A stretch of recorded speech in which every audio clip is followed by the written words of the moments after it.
Direction le Burkina Faso pour commencer par Fara, plusieurs dizaines de morts dans une nouvelle attaque djihadiste près de Fada Ngourma. Sornanata, une nouvelle attaque imputée à un groupe djihadiste a fait entre 60 et 70 morts dans l'est du Burkina Faso. C'était le samedi 14 février. Elle a visé cette fois-ci une base des unités combattantes des eaux et forêts. Au Nigeria, une explosion dans une mine de plomb dans l'état de Plateau au centre du Nigeria a tué au moins 38 personnes dans la matinée de hier mercredi. Les mineurs se trouvaient à l'intérieur des puits de la mine de Campanine Jurak lorsque l'explosion s'est produite. 27 autres personnes ont été transportées d'urgence à l'hôpital. Turquie, c'est une étape importante dans le processus de paix engagé à l'automne 2024 entre Ankara et le Parti des travailleurs du Kurdistan PKK. C'était hier, donc une commission parlementaire chargée de préparer la voie aux avancées législatives nécessaires à la paix a rendu son rapport, du moins ce dernier était très attendu alors que le PKK a annoncé il y a 9 mois son intention de désarmer. Le rapport prône de réintégrer les membres du PKK dans la société turque, mais exclut toute amnistie des combattants.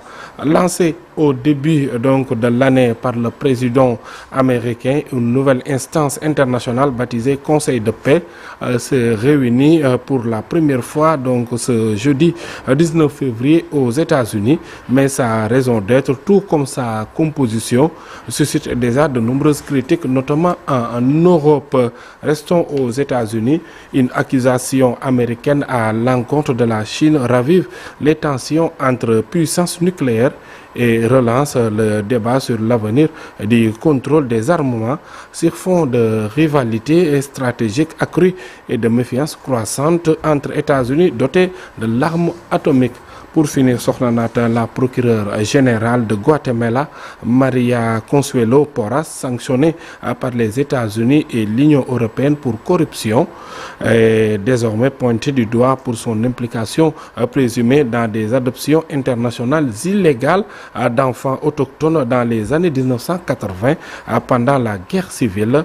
Plusieurs experts mandatés par les Nations Unies réclament l'ouverture d'une enquête. Sornanata, c'était tout pour les actualités hors de nos frontières. Et la version Wolof, c'est dans une vingtaine de minutes par Faranying. Merci beaucoup. Alors, crise universitaire, front social, on chauffe le régime Diomaye Sonko face à ses premiers défis. C'est le sujet de la chronique de ce jeudi.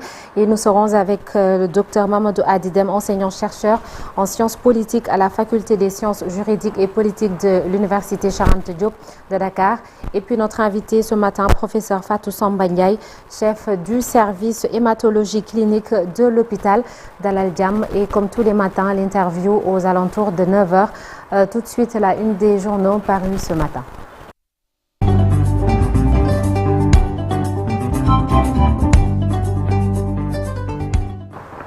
tey fukki fan ak juróom-ñeent ci weeru